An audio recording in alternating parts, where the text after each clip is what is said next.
holding our tongue. Go get us on the team, yeah, we getting it done. And shout out to Travell, yo, you number one. It started with a dream that turned into a vision. To educate new generations is our mission.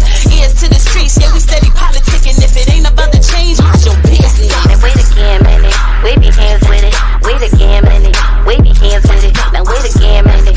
Wave your hands with it. We top six like we all up on the gram with it. Now wait again, minute. Wave your hands with it. Now wait again, minute. Wave your hands with it. Now wait again, minute. Wave your hands with it. We top six like we all up on the gram with it.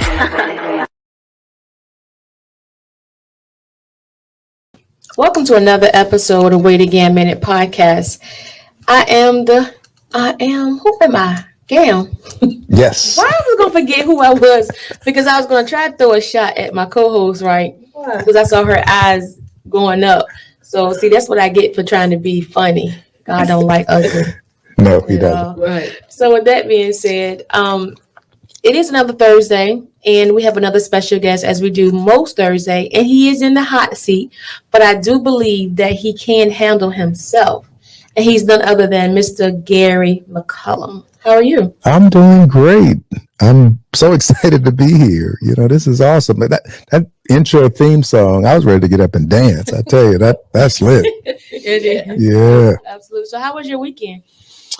Whoa, homecoming, Norfolk State. Oh, yeah. Behold, the green and gold. You know, I had a chance to be in the parade, and it was awesome to just see so many people come out, and you know, the community, and it was just good. And then to see, you know, folks from Norfolk State after the parade go out and pick up trash and just do, you know, it was just a great weekend. Yeah, I'm sure. I'm sure it was a nice weekend for you. You know, I was snooping on Instagram and I saw you riding pretty, so I said, okay, I see you. I see you. Well, I called up the president, Dr. J, and I said, Dr. J, my schedule changed. I'm going to be around for homecoming Saturday. Right. Can I get in the parade? And she was like, yeah, you can be in the parade. You want to drive me? So I went out, got the Bentley shined up, and you know, it was great. And I was just praying that it was going to not be cold that morning, you know, with the top down. And she was adventuresome. She sat on the top, and her and her husband, and it was great. We just had a phenomenal time. Right. You originally wanted to be in the parade, so what were you going to be in the parade? No, I just wanted to be in the parade. I just wanted to be out there. She granted my wish, and you know, and then to top it off, she said, "Well, hey, can I ride with you?" And I was like, "Oh yeah, no doubt." Yeah. To be with the president of Norfolk State University, come on, don't get any better than that. Yeah, she's doing a phenomenal job, by the way. You know what? I was at an event yesterday, and I heard the same thing. One of the alumni, I think she said she graduated in 72. Yeah. Older lady, and she was saying how she kind of just like opened up the campus, and they've never done it before. Leadership makes a difference, and I don't know if I told you this, but I'm a former rector of Norfolk State. Oh no, I didn't know that. Yeah, I was on the board of visitors, and I was the rector, is like the president of the board of visitors. Okay. And so when I say she's doing a great job, I'm not just like saying it. I know from having been in that seat as the board of visitors, which basically hires and fires presidents. She is doing a phenomenal job. Oh, absolutely. Right. And you can ask students, the professors, the community, when you're getting, that kind of feedback from all around, something good is happening. So, yeah, absolutely. Shout out Dr. J. So Ms. Go Getter, how was your weekend? My weekend was phenomenal as well. I was there, participating at the homecoming for NSU as well. So I had a great time myself. So are you all partied out? Yeah, I am rather tired right I am rather tired. Have to wait till Monday to get some rest. Right. Well, I couldn't even get any rest Monday either. Because you had the Missy. I had the Missy Elliott event to do as well, and that went all night, pretty much all day up into the night as well. So that was good. Well, it was. How was yours, Cam? Let me go ahead on to ask you. You know what? I thank you very much, because it's not very often that you do ask me, so I really appreciate that. I really do. Actually, it was good. Just like yourself. I was. I attended. Well, both of you guys attended the Norfolk State festivities. Well, I did the tailgate, which was, I think, was like a good event. People were everywhere. Like when I got around the corner, I said, "Oh, ain't nobody hardly here," because like groups of people were leaving. When I got around that corner, and it just like opened up, and people was like in every looking cranny of. And the part I like about it was people went from tent to tent, talking and just enjoying each other, meeting people. Like I thought that was like awesome. And then seeing the different years of alumni there, like it was just like, I mean, old, young, and everybody was just having a good time. I actually kind of felt a certain type of way. I was like, maybe I should have went to school and finished school or whatever. But they actually they looked like they were happy to be there, and some of them come from different places, come home and attend the event. So that was cool. But anyway, I'm not gonna talk to you guys about my weekend. Can I just say one thing? Yes. HBCUs are special. They really are. And I did not have the luxury of going to an HBCU. I went to a predominantly white institution, but I can tell you that they are special, HBCUs. My oldest daughter went to Hampton. Okay. And, as I mentioned earlier, my role on the Board of Visitors. But my father-in-law is a 1952 graduate of Florida A&M University. And he's going back, he's 91, he's going back this year, his 70th. They're actually going to honor him because he's a Korean War veteran. Wow. So they have a Veterans Day event on November 5th. Okay. And so he's going back, and they're so excited. He's so excited to go back. But HBCUs are, it's not like other colleges. I'll just put it that way. In terms of that camaraderie and that good feel. And, people just love the school. They love the experiences that they have. Yeah, absolutely. So, please introduce yourself to our viewers and listeners of Wait Again a Minute, because we've just been talking, but people don't even know who you are. Well, what can I say? I'm Gary McCollum. I'm a husband. I'm a father of two beautiful daughters. I'm a minister. I was a Army officer. I was an Army Ranger. I don't know if you guys know, that's a kind of special operations where you jump out of airplanes and ride around in helicopters and do all kind of stuff when you're young. Okay. I did that after I graduated from college. Did that for 8 years, and then after college, I went into business, into the cable telecommunications business, and I ended up running Cox Communications for the state of Virginia. And I retired in 2015, and since then, I've been involved in politics. I've been involved in entrepreneurship. Just really trying to get people to have a great life, and really trying to encourage our local governments and businesses to do the right thing with regard to how they treat people. Right. Because sometimes everything is not on a level playing field. So I guess that's a little bit. I mean, I grew up real poor. I grew up in a housing project in Richmond, and I guess my theme is not where you start, but it's how you finish. Absolutely. So where in Richmond did you grow up at? A place called Wickham Court. Anybody listening from Richmond, Wickham Court, 2375 Ambrose Street. That's where I grew up. And, I'm a single mom. My mom raised us, and, she unfortunately became sick when I was very young, and my mom ended up dying when I was 10. And I had twin sisters, and not my twins, but they were twins. They were 8 at the time. And so she died, but my dad, who could not read or write, my dad was a hero. He didn't live with us at the time, but when she passed away, he moved back home and raised all of us. So now when you say he moved back home, so he was out of the home. Yeah. But when that happened, he came back into the home, which was kind of new for you guys. Yes, that's what happened. And part of that is, if you read some of the history of housing projects, it was hard to qualify if there was 2 incomes and that kind of thing. And so he basically didn't live with us, but he lived close to us. But he wanted to get good housing for his kids. And so we stayed in this housing project with my mother. But when she died, he didn't just stay out someplace. He said, look, no, I'm going to come back home and I'm going to raise all you guys. And that's exactly what happened. I was the first person to graduate from high school in my family. My sisters graduated. I went off to college. They went to college. And, so I got a lot of respect for him. He's passed away now, but my dad, who could not read or write, was probably the smartest, wisest man that I know. Wow, I'm sure. Now, tell us a little bit about, I know you say you were dealing with communications like far as Cox.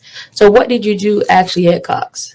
I really was the top executive there. If you look at, it's a statewide organization. There are operations in Roanoke and Northern Virginia and Fredericksburg and here down in Hampton Roads, down in this area.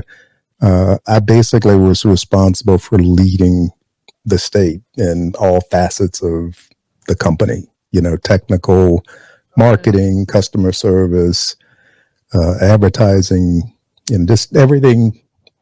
If you were dealing with Cox, the top person there was me.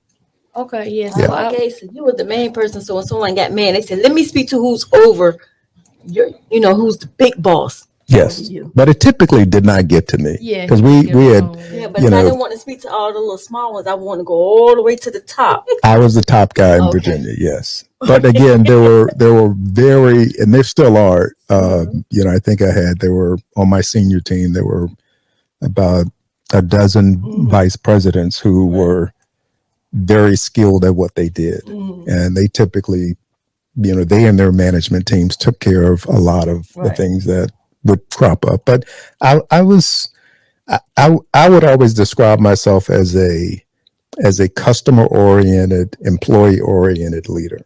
And so I would spend a lot of time out talking to customers, talking to employees. I didn't smoke, but I would spend a lot of time at the smoke break area. Okay. Because you could find out a lot of stuff going on in the smoke break area. Right. So over there talking. So they say that the most dangerous place to run any operation is sitting behind your desk. And so I would always do a lot of walking around and going out talking to customers and talking to employees. So that's what I would do. And I did that for 26 years, very successful. People ask me all the time, well, why did you decide to, give that up? Because you could have continued to do that. And I guess my answer has always been, you have to really listen to that voice. And I'm a very spiritual person. And that voice told me that there were things that were happening in our community, and we needed to have other people get on that battlefield and start to fight for things. And that's why, again, I created an organization called Do the Right Thing, not D-O, but D-U-E. And that organization is basically designed to challenge local governments about doing the right thing. Why is it that we have policies and laws and things in place that benefit certain people, but they don't benefit everybody? And so that's what we do. So when you said that you guys are challenging them, what exactly are you doing? Like, can you give me an example or two of something that you actually have challenged prior to? Well, one, we've centered most of our efforts in Virginia Beach, because Virginia Beach is the largest city in the 757. And a lot of what happens or doesn't happen in all the other municipalities is because of what happens in Virginia Beach. Okay. We have tolls now between Norfolk and Portsmouth. Right. And that wasn't Norfolk and Portsmouth's idea. That was other people's idea who probably reside over in Virginia Beach. And we can get into that later, but what I'm trying to say is that there are a lot of things that happen in our region that are not necessarily designed to help everybody and treat everybody, with a level playing field. And so the example that you asked me for an example, one is if you look at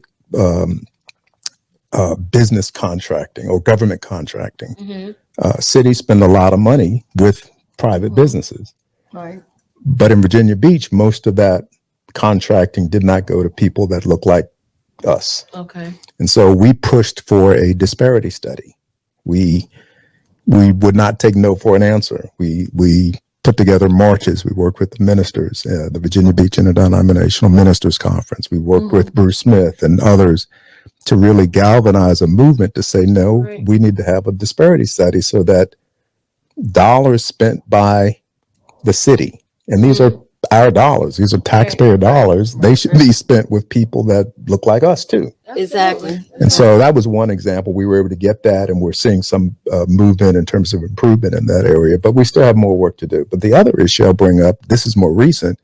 We have workers, city workers, who take out our trash, clean out our sewers, make sure that, we are safe and are, that the place looks good and everything else. And a lot of those folks, again, they look like us, Right. but they were the lowest paid people in the city of Virginia Beach. And so we said, look, they need to have collective bargaining.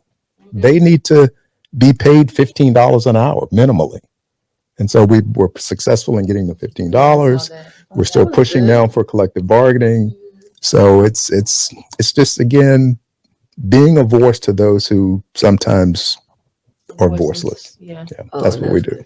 You know what though? Since you said about that tunnel thing, it's kind of wrecking my brain because I'm like, why? Okay, yeah, Virginia Beach would do something like that because they don't want to pay the tolls there. They would put them in an area where it's low income, like it's almost poverty level between Portsmouth and Norfolk. So if I live in Norfolk, and I'm deciding, where am I going to go to eat on a Friday night? You're going to Virginia Beach? I'm surely not with a toll going to go to Portsmouth. Yeah. Gotta go pay to eat. Right. And again, this wasn't the Virginia Beach city that made this decision, Okay. but you have movers and shakers and people behind the scenes who push for those kinds of things. Right. And that's what our organization tries to be, another voice. We think this is a great place. We just wanted to be a great place for everybody. That's Exactly. right. And that's true. Although it might not have been the city of Virginia Beach, I'm pretty sure the behind the scene, somebody from the city had some connection with somebody behind the scene, the mover and shakers, to get that done, because that do make sense. Oh, yeah. And if you're in Norfolk, it's like, oh, well, there's nowhere around here to really go eat. Let's go to Virginia Beach and go get something. Let's go out to their town center or whatever. Exactly. So if I'm owning, any kind of hotel or restaurant or anything like that, boy, tolls might be a pretty good little thing to do. Right. It's starting to make So sense. why did you name it DUE, do? Versus Because we're overdue. We're overdue for people to do the right thing. right. You figure, oh my God, there's just so many inequities that we see in our society. And I frankly believe that when it comes to, African Americans, the civil rights movement of our time is wealth creation.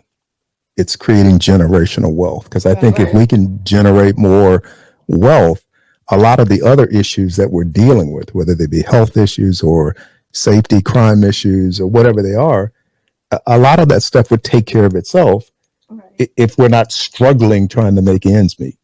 And so I just think that a lot of what we're doing, I talked about government contracting, but there are other policies that are in place. Why does it take, someone without a car to commute an hour and a half, 2 hours one way because of the poor transportation systems that we have? Yeah.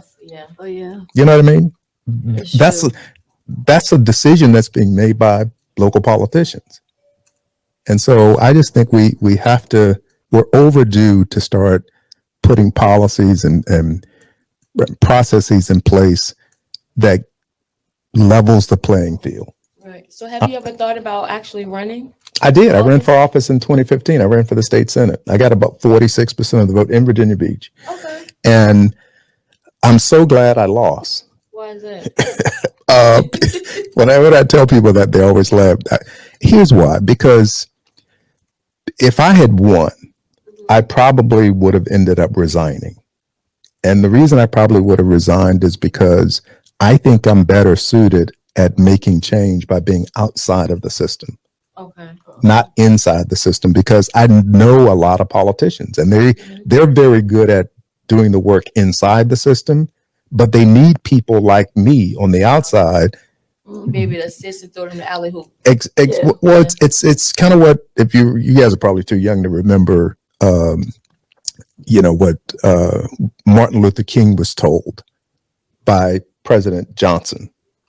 President Johnson said, "Look, I want to do the right thing, but you're going to have to," and I'm paraphrasing, "but you're going to have to make me do the right thing." In other words, you need people who are going to be socially active, who are going to be speaking up, who are going to be, unashamedly not being silent about these issues. Right. Because that's what Dr. King said. Our days begin to end the day we become silent about things that matter. And that's what we have to do. And I don't think it's just, being a minister. I think there are others in our community who have to continue to speak up to make sure that the politicians, do what we want them to do. They work for us. Now, when you just said, you're a minister, right? Now, this is an issue that I have with some ministers. A lot of them won't come from behind the pulpit.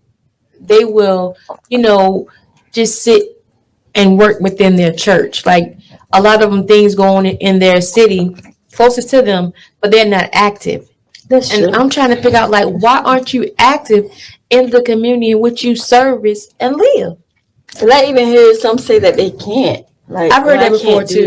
I can't. Well, I'm not going to defend any ministers, but I will say this. I think you have to be called to do this. And what I mean by that is every minister that I know does not have what I would call a social activist calling.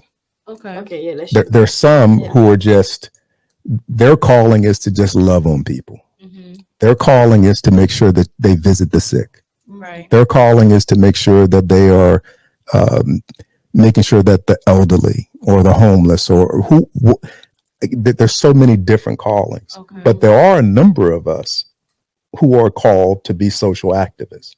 Dr. King was a social activist. Right. And there are a number of pastors, I won't start calling names here because I'll be here all night, but there are a number of them who are doing exactly what I'm doing. They're not being silent. They're speaking up. They're showing up at city council meetings. They're going to Richmond and doing the General Assembly. They're talking about issues and not being silent about people being mistreated by the government. Right. I get that. So how long has your, do the right thing? Yes. Do the right things.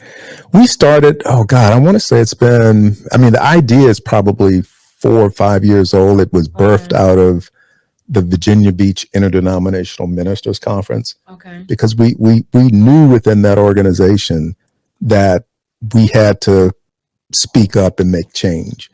But what we didn't have was a vehicle, because you need to have a vehicle. In this case, Do the Right Things is a 501c4 social activist grassroots organization. So you had to stand that organization up. And then on top of that, we created a political action committee associated with Do the Right Thing. And so we actually now that PAC, that political action committee, we raise money, we donate to campaigns, we try to influence elections, which I gotta say right now, we're in the election season. Anybody listening in Virginia, election day is November 8th, Tuesday, and you can vote now. Early voting has started. If you have not registered, it is not too late.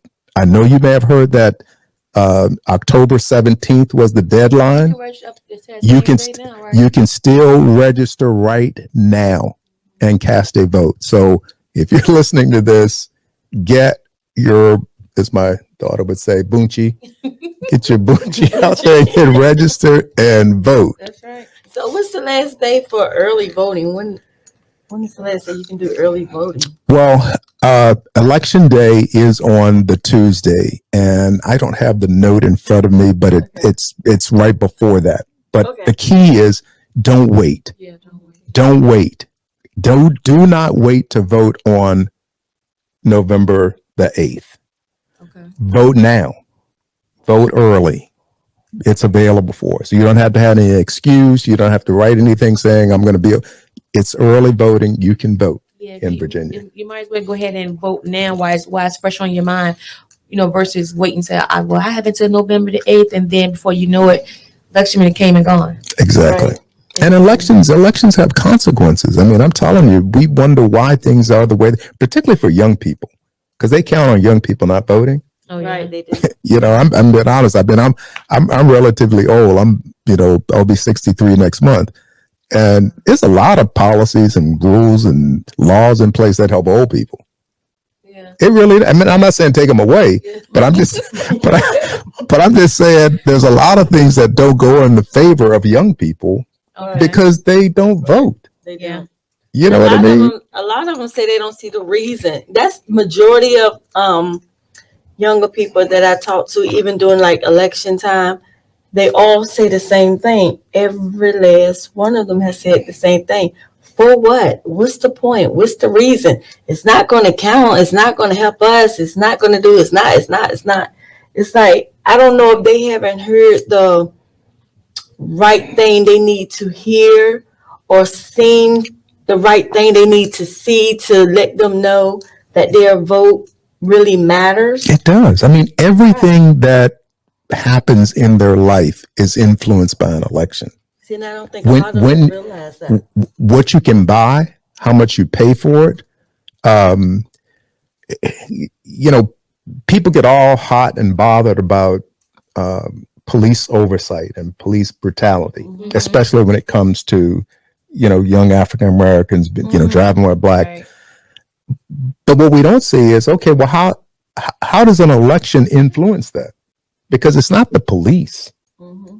It's who the police work for. Right. Okay. See, we don't elect the police, but we elect the people who the police work for. Right. Absolutely. And so if you want to really do something about police brutality, about driving while black, about just having police oversight, if you want to do something about that, vote for candidates who are going to do that.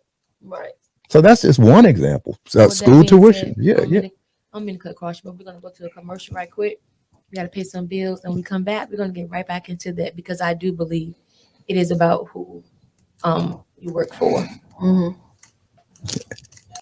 It started with a dream that turned into a vision. To educate new generations is our mission. Ears to the streets, yeah, we steady politicking. If it ain't about the change, mind your business. Now wait again, minute. Wave your hands with it. Wait again, minute. Wave your hands with it. Now wait again, minute. Wave your hands with it. We top picks like we all up on the ground with it. Now wait again, minute. Wave your hands with it. Now wait again, minute. Wave your hands with it. Now wait again, minute. Wave your hands with it. We top picks like we all up on the ground with it. And just like that, we're back from our commercial. Yeah. So with that being said, Mr. Gary, I didn't mean to cut you off, so I had to apologize. No, not at all. We No had- worries. We had a couple of bills to pay, so you You know got to how pay that go, right? bills. So with that being said, I know before we went to our break, you were saying something about it isn't the police, it's about who the police actually work for, because we actually vote those people in. The people Right. actually work for us. Yeah, they work for the politicians, and we elect the politicians. They work for us. Right. And so, for example, right now in Virginia Beach, they're they're going through this process to create a citizens review board, which will provide oversight over the police. But there's a group of politicians who want that citizens review board to basically be non-effective. I mean, just not able to provide oversight. I'm just going to say it. So they want to stack it with people who are friendly to the police, and so basically it won't do what it was designed to do. They don't want it to be a citizens review board with oversight and investigatory powers and subpoena powers. They don't want that. And so what we're trying to say is find out who the politicians are on the ballot for November who are in support of a full citizens review board. Right. And that's where young people, again, back to, issues that affect them. In Norfolk, right now, you could make the case that there is an effort underway to really change the flavor of nightlife in Norfolk. Oh yeah, Exactly. absolutely. Okay? Yeah. Let's be honest. There's some of the clubs that have been shut down, and, Yeah. they're trying to, you can just kind of see that some activity is okay, Some venues are okay, but some venues are not okay. Right. That's true. And this affects young people because frankly, it's not older people like me that are doing all the nightlife. We're not hanging out. I mean, I do sometimes, but that's another issue. Yeah. Right. And there's so many other issues like that. Every issue that a young person, every facet of their life is controlled by politics. Yeah. And they That's need to true. see that when they don't vote, elections have consequences. Right. And that's true, but and when you try to explain that to them, it's like, I don't know, it seems like young people these days, it's like they're a little different. Because even when you try to explain that, see, like you're telling it to me, it makes perfect good sense to me.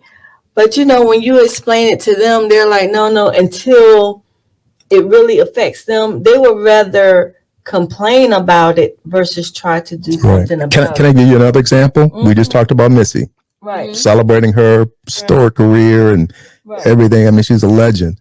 But my thing is, she said something that she carried Virginia everywhere she went. Yes, she did. She did. But my question is, why wasn't Virginia, not the citizens, but the government really supporting artists? And they're still not necessarily doing it right now. If you look at certain movies on TV, you'll see at the end of that movie, you'll see a little Georgia peach. Yeah. Yep. Yeah. See, that's the Georgia government is actually supporting the arts. They see the creative economy and they're investing money in it. Right. Where's the Virginia peach or the Virginia, the bird? Yeah, Where's the cardinal? Why don't we have But I that? think that's where your program comes in, though. The grassroots programs come in and make them do what we need them to do. Because yes, she may have carried Virginia everywhere she went on her back or on her shoulder. Yes. But it was how she knew how to do it. Yes. It's a different way now. Yeah. Right. So Yeah. in that way is what you guys are doing is getting in there, letting people know this is how you're going to treat us. This is how you're going to carry Right. us. And look at from all the this thing. talent. Look at the Yeah. look at Right. you guys. You guys got a podcast. You got people watching your audience. Yeah. We got so many creative people that come out of Virginia. That's true. And why aren't they staying here? Why can't we have an economic benefit right here? Why do we have to leave? And That's what I can't and that's $1 billion politics. question. That's politics. It is. And that is a big question because even, like you just mentioned, even with us, we was offered to leave. Y'all better not leave. Wait a minute. we, Y'all can't. Yeah, don't do that. Wait a minute. He said, wait a minute. What we talking about again? What happened? But it's true what you're I saying know. because a lot of people, because it's like you can go elsewhere. Like even example when we talking about Missy, even with example with Missy, people was talking about when she left, she didn't come back. She had to in order to get to where she's at now. She couldn't have stayed She here. could not have stayed here. And Because she's not there's the no only one. You room, look right. at, I mean, the list is long. All of Pharrell, them. Timberland, Masega. I mean, there's All so of many them. people. And all I'm trying to say is there's a long line of young people right now here who want to do the same thing. Yeah. And why can't we, before they are forced to leave or forced to give up? See, that's the other thing. That's the thing. For every Missy, for every Timberland, for every Pharrell, there's 100 who were talented Just gave up. and gave up. that's absolutely true. Because either they didn't have no means to get to Exactly. another location, and then there was nothing going on here to help them be able to, get to where they need to be. Well, can I give a plug for my other company? Yeah. Oh, definitely. So that's why I created We're about another to go. company called Playfair Productions. Right. Playfair is not a label. It's an artist development company. And really, I should say a creative development company because it's not just music artists. Right. I mean, you have this whole ecosystem, which you guys know, of songwriters, DJs, makeup artists, videographers, still photographers. I mean, you got all these talented people around here, but where's the ecosystem Right. to really help people Facilitate to that, facilitate, to network, to do all the things that you need to stay here and make a go at it. Right. And I think that's where again where your where Playfair comes in at. And hopefully what you guys are offering, it will be other people may come, may help other you guys set the blueprint, right?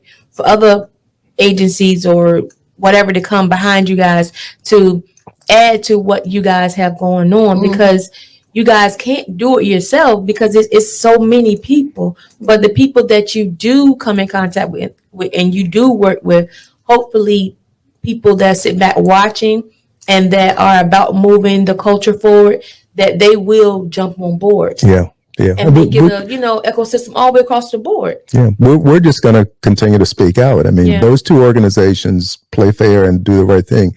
I mean, for example, we were ecstatic when Pharrell brought something in the water here. Oh, yeah. But then because of a lot of issues, it didn't come back. Mm-hmm. But my question is, the cities around here do a lot of entertaining.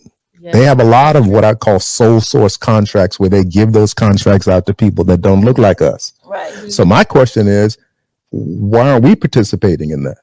Being back to politics. Why aren't we going to the city saying, look, we have companies that can put on these shows and we can do those things. Why are they going to, other people all the time? No bids, just sole source.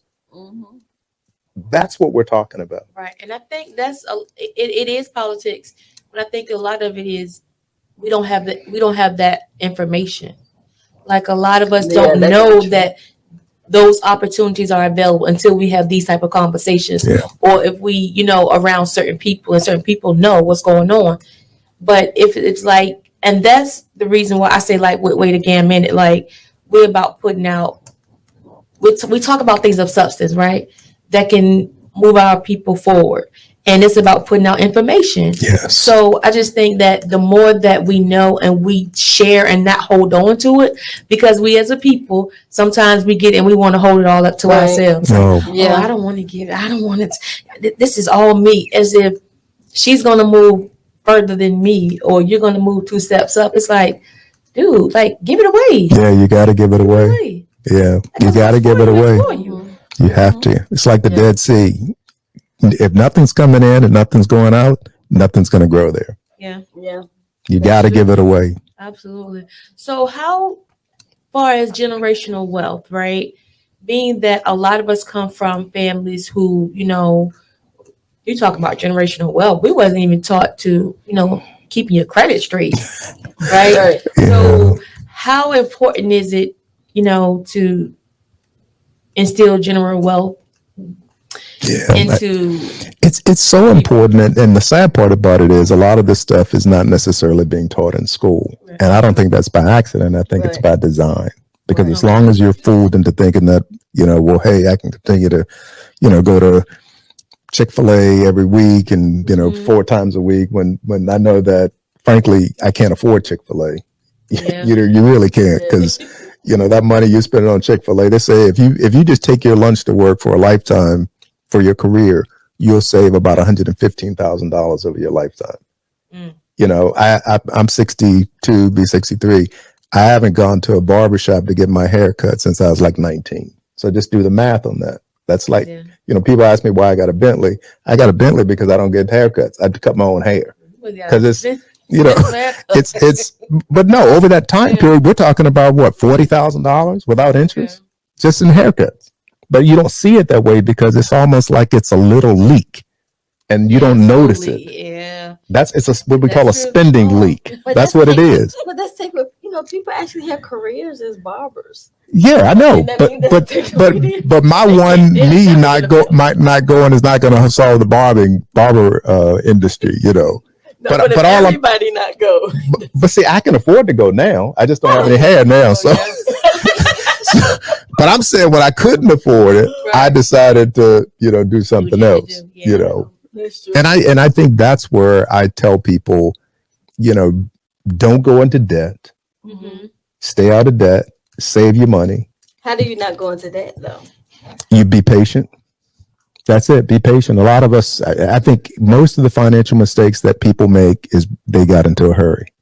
They did something before they should have. I mean, it's okay to have nice things. I have nice things, but I got them at the right time, not earlier. I drove before I started driving a Bentley, I drove a little Suzuki Sidekick that every time I turned the car on, that thing was smoke and, but it got me from point A to point B. And I heard people say, man, you got a good job. Why are you driving that? I'm like, it gets me from point A to point B. So I was patient. I wasn't letting the talk me into getting something that I could not afford. You follow me? Yeah, because I was listening to you when you said the last time we talked, and you said, and I told you I was looking for a car because my car was totaled, and you said, "Don't get one right now. Wait." Yeah, just and I'm wait. saying like my fingers. I'm like, I need me a car. Yeah, I tell people all the time, you may be able to afford the car, but you can't afford you may be able to afford the payment, but you can't afford the car. Say, I don't have car payments. And people say, well, no, you have to be rich to do that. I was like, no, you just have to be patient. So you save up the money until you have the car. Then you go to the car dealer and say, I want that car. When they ask you about payments, you're like, no, I don't want payments. I want that car, and here's what I'm going to pay you for it. And that's how you do it. And you get the car cheaper too. Well, Gary, I don't think that's going to work until December. You told me to wait till December. That's not going to work. Now you tell me to go back to Suzuki that you didn't get rid of. That's not going to work for me till December. But stay out of debt. Anybody listening here, stay out of debt. You know, they used to in the old days, y'all too young. They used to have layaway. Y'all don't know anything about layaway. Y'all younger than I am. But you know, you remember layaway? Yeah, see, layaway was good. You put the money down, put a little bit here, then come back next week, put a little money, but you didn't go into debt. Yeah, that was true. See, but now see the businesses, they figured out that no, we can do something different. We can give you the thing now, and you pay us plus interest. So sometimes 2, 3, right? Depends on yeah, exactly. When we shouldn't be going into debt for anything that is going to depreciate. Anything that is not an appreciating asset, you shouldn't be going into debt over. In other words, why do I go into debt? 2 reasons. One, I'm going to buy something that's going to appreciate, like real estate, or I'm going to be making a business loan where I know that that money that I'm borrowing is either going to increase my revenue or decrease my expenses. Okay. So it's going to pay for itself. Gotcha. So the interest that I'm paying on that loan is going to be less than the money I'm going to make. Either through appreciation or from, revenue increases in my business. That's how you got to think about it. Yeah. Oh, wow. I never thought about it like but that. Stay out of debt. Stay out of debt. I don't know about that one, Gary. I think that's kind of and save. Oh yeah, now I got you with the save. Yeah, part. save. I think to stay out of debt is kind of easier said than done because you have a whole lot of people that just, they can't afford to stay out of debt. Look, they can't afford the debt, but they can't afford to stay out of it either. Now, how does that sound? Right. Crazy. Right. I know. It's just, we're buying stuff. I mean, we're a consuming generation. We are, because I'm a firm believer that everything that we need, we have right now. That we don't, I'm a spiritual person. God supplies all of our needs, and we have them right now. And if I don't have it, I don't need it. I may want it, but I don't need it. And a need has always been a need. We've never needed a car. We needed transportation, but we never needed a car. Let me put it this way. When I was 1 year old, did I need a car? No, because I didn't drive a car, but I needed transportation. So God gave my mom a stroller, gave her some arms to pick me up, So I needed transportation. So even at 22 or 25 or whatever your age is, you say to yourself, I need a car. No, you need transportation. So think of it that way before you go out and wreck yourself. I don't know, Mr. Gary. Like, I'm with you on a lot of stuff, but I don't know. Because like having your car is like you can be able to go when you get ready. Like trust me, I've not always have had a car, right? Well, I'm gonna call Uber Gary. How about that? No. I'm saying have a car, just get it the right way. Yeah. But you know what I'm saying? We go out and we got we got the rims, we got everything shining, we got. I mean, it's good, but we don't own any real estate. We don't. I'm just saying. I'm just keeping it real. Yeah. I got nice cars, but before I got all of that, the other stuff was straight. You had your priorities. Exactly. But some people they'll prefer to have a car and don't have the place. I don't understand that. Yeah, that don't make sense. No, your car costs more, larger than your house. Yeah, I don't understand it. Yeah. But the other thing I'll say to young people too is that being wealthy is actually easier than you think in terms of saving. But the issue is you got to start early. Yeah. I challenge any young person listening to this. If you're 17, 18, try to save $100 a month. Try to save $100 a month. So what would you tell the person my age? save At 50. because it's never too late. It's just that they have more of an advantage because they have more years to go, Right. but it's never too I late. have less years. To go. Yeah, you got to save, man. You got to save My aunt used to tell because if me, you make $1 million and you spend $1 million, you're still broke. boom. Oh yeah, absolutely. So now Playfair, this creative Development company. development that you have going on. What is it that you actually are helping them with? Like It depends on the creative. For example, we have worked with some artists and their managers. This is very recent. These managers were working with these Virginia artists, and they wanted to take these artists to London for their first international tour. Okay. And so, in this case, what they basically need was some resources to make that happen. Okay. And so, I sat down with those managers and figured out a way to, provide some resources to make that happen. And they're going to London. they're going to London, and so it's and it's great because they'll get a chance to have this life-changing experience. They'll perform there. They'll come back obviously with that experience. And So, but why are they going to London? What's going on there? they're going to perform. They have shows, and the managers have booked them, I think 4 or 5 different shows that they're going to be performing over there. And they're going to be London artists who are going to be performing with them. And there's an opportunity, at some point in the future, those London artists will come here. Maybe there's a show again here. So it's just giving them exposure. And, again, you asked the question, what does Playfair do? We work with creatives and we try to say, okay, well, what is it that you need? How can we, and again, we're not a label, so we don't sign anybody. We don't, we basically try to say, okay, well, what service do you need? Okay. And what we think we can do is we can provide them with that service cheaper than if they were trying to get it on their own, because we're trying to work with a lot of different creatives. Okay. And so if, let's say you need a production space, you need studio time. Right. Well, the people we're working with, we probably can get that time for them cheaper than if they were trying to do it for themselves. Okay. So you guys are helping them continue to be creative, taking whatever they need help with, whatever area is that they may need help in, so they can continue to be Yes. great. And we're doing some other thing too, which I think is really the icing on the cake. And that is, we're also talking to them about the fact that in this creative space, the music space, the most important word in that space is not the art or the music or the creative. It's actually the business. So we're talking to them about how are you making sure that you're approaching this as a business? If this is just a hobby, we're going to be straight up with you that you should just do this as a hobby. Yeah. You know what I mean? Right. I play golf. It's a hobby for me. Right. It's not a business, because you're not going to watch me on Sunday with Tiger Woods. It's not going to happen. It's a hobby.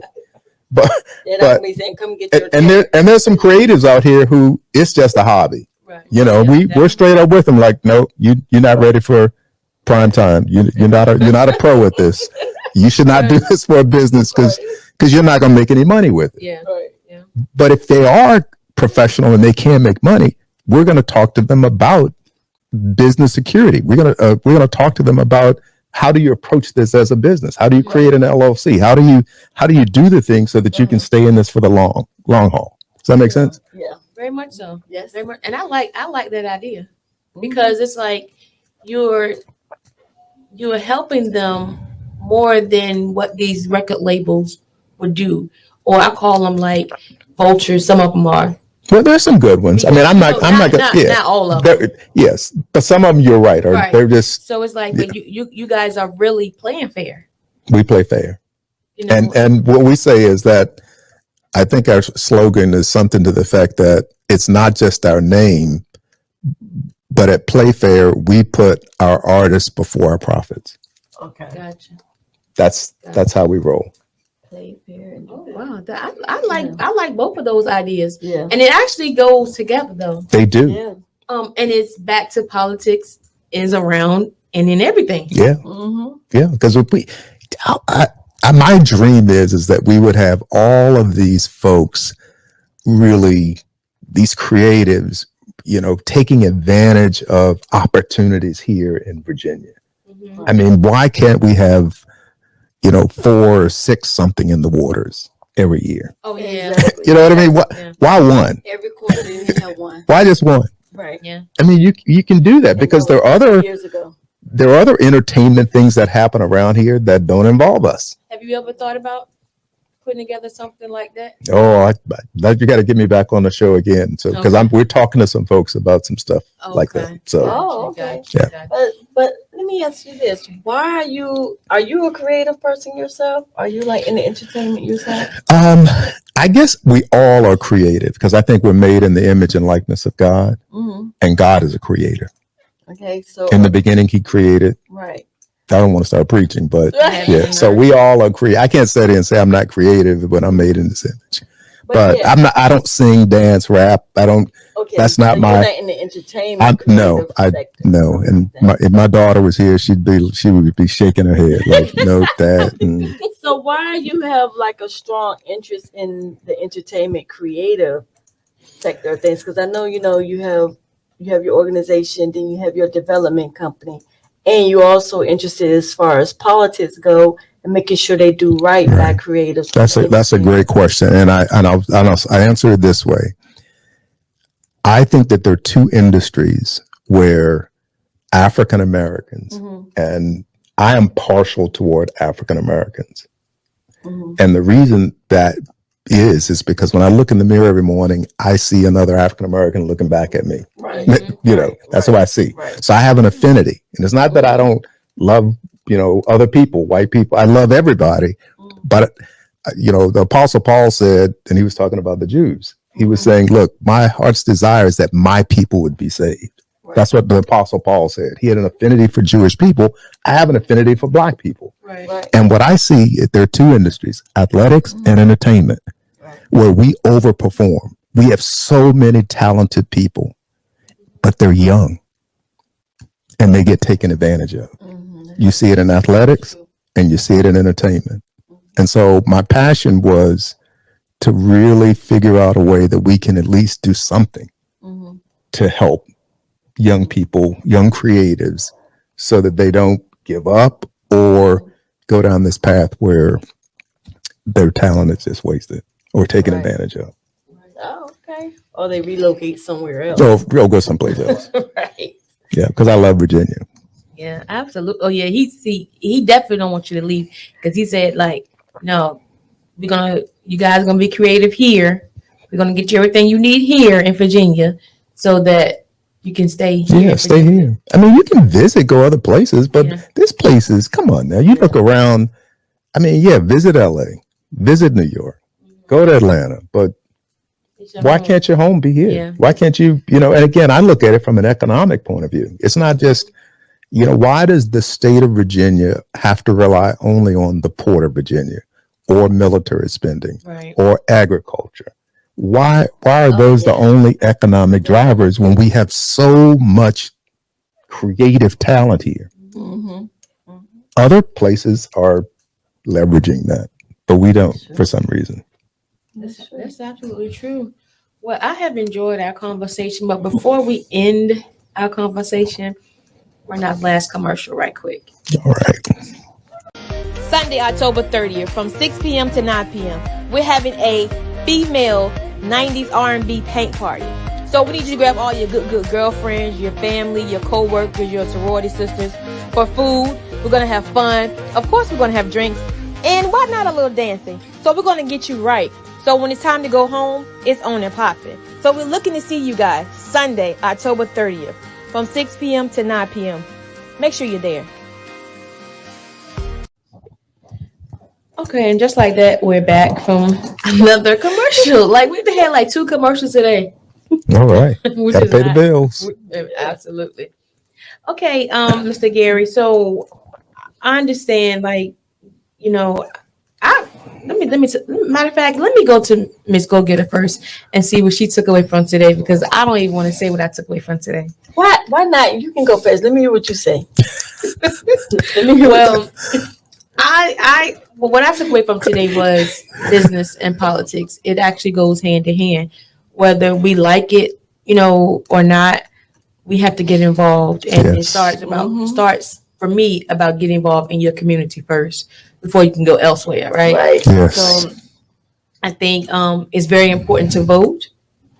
Your vote does count, no matter, stop listening to what people tell you and get out and do what you need to do Yeah. for you and yours. And that way you have some leverage. You have something to actually stand on. You can't have a conversation about or have a complaint about something when you haven't done your part. Yes. Exactly. So we Exactly. have to do our part That's and true. get out and vote. And I would encourage anyone, if you're 18, I know this year they said it's something about if you're 17 or something, you can kind of pre-register. pre-register, whatever. So you're ready when you do turn. Right. So get your kids out and you guys go out and just like you do with the elderly. We take our elderly out to vote. Take your 18-year-old out to vote too, because Yeah. it's very imperative that we do that. Right. That's our citizen duty, civic duty or whatever. Yes. And also, I learned that this guy here is very busy. He's very busy, but he's busy in a good way. And for me, it's all grassroots, and that's what we need. Because a lot of times, people just want to go like to the big people and stuff, but you have to grassroots. I'm telling you, it will help you with a lot of things. And I'm just glad that you actually, I don't know what made you go this route or whatever, but I'm glad that you are where you are, because Thank you. being that you are where you are, you're going to help other people. Well, thank you. I've never forgotten where I came from. That's what drives it. And, I'm not looking for any accolades, anything. I've had enough accolades. I'm in the Hampton Roads Business Hall of Fame. I'm in the Communications Hall of Fame for Virginia. Oh, wow. I don't need another accolade or another, Right. award or anything like that. What I'm trying to do now is what God has planted in my heart. And that is, let's help some young people. Let's create some generational wealth. Because if we do that, then all of this other stuff that we're dealing with and that frustrates us, I think we'll be able to, bring families together and get men doing what they're supposed to be doing. And Right. getting, our sisters coming together. That's what will happen if we can do this. That's it. Oh, That's wow, it. That's good. So Ms. Go Good, what did you take away from tonight? Well, pretty much, you pretty much summed it up. But what I did take away is that he's really a all-around type of person. He can help you develop as far as your, being a creative, your business. Because even if you're in the entertainment and you sing or you rap, like you said, that's still business. That's your business. So as far I'm just like, wow, like amazed. And I didn't even know about all your awards. I didn't even know, but just sitting here talking to him, I just feel I feel kind of special that I get to sit next to him. Because it's like, I feel special between you guys. because it's like you really a big deal, but you like a quiet, Humble, silent yeah. big deal that people might not know, but you're into the politics, you're informative. And that's what I like. I like talking to you because you can like lay it all out. You done told me about how to look for my car. You done told me about how to save money. Don't buy that car. Yeah.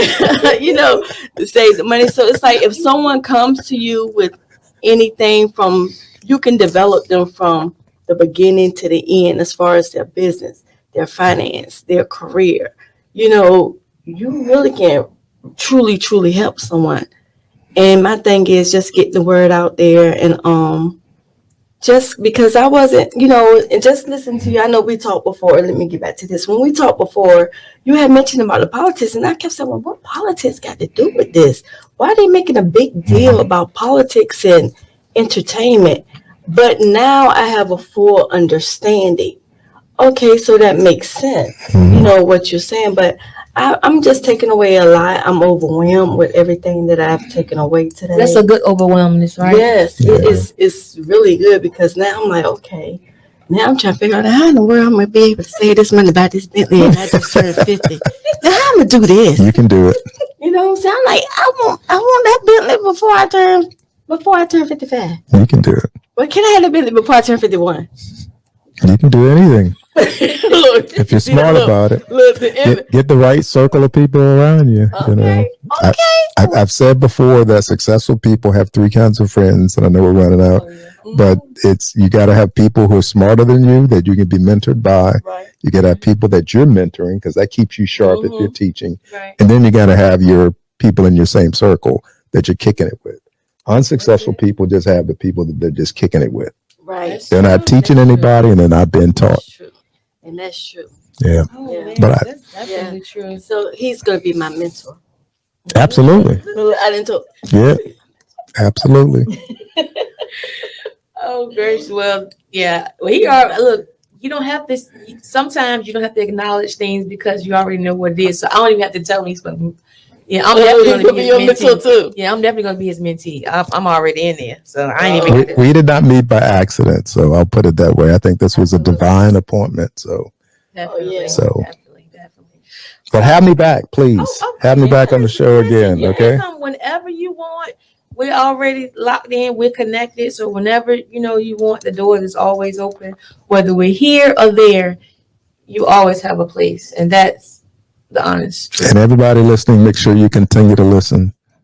Continue to Absolutely. listen to Wait a Gam Minute podcast. It's lit. That's Keep it. listening. That's it. Now, before we go, I have two more questions. Okay. My first question to you is, well, I want you to let everyone know where they can find you on social media. Playfairproductions.com. That's the creative development, artist development company. And then the social activist organization that I co-founded is called DoTheRightThings.org. And that's DUE, DoTheRightThings.org.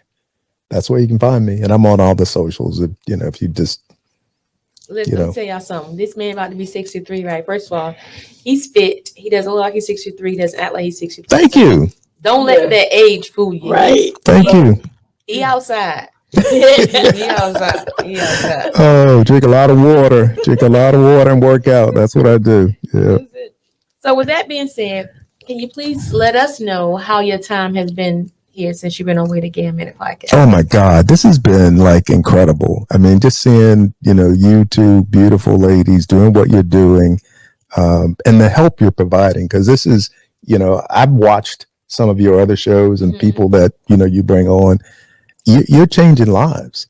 I mean, continue to do what you're doing. And I mean, it's, I'm honored to be here, really. I've been on a lot of other shows and interviews and stuff like that, but just to see what you guys are doing, you're reaching people who really do need to hear what you're talking about. Right. And so thank you for inviting me. And again, please let me come back.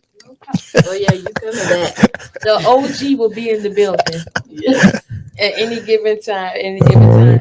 Any last words? No, ma'am. Any shout out, Mr. Gary? You want to shout out anybody? I got a shout out to, I won't call names. I'll just say, the guys who are going to London, have fun. They know who they are. Have fun. It's a life-changing experience for you to do this and just, have fun while you're over there. Got to shout out my daughters, Ruth and Ariel. And, thank you, God, for another day. That's it. Miss Go Getter. Nope, that's it. Any last I'm words? just glad you was here today with us. I'm just honored that he was here with us today, guys. He's really a big deal. Yeah, he's really a big deal. So I don't have any last words. So with that being said, until next time, good night.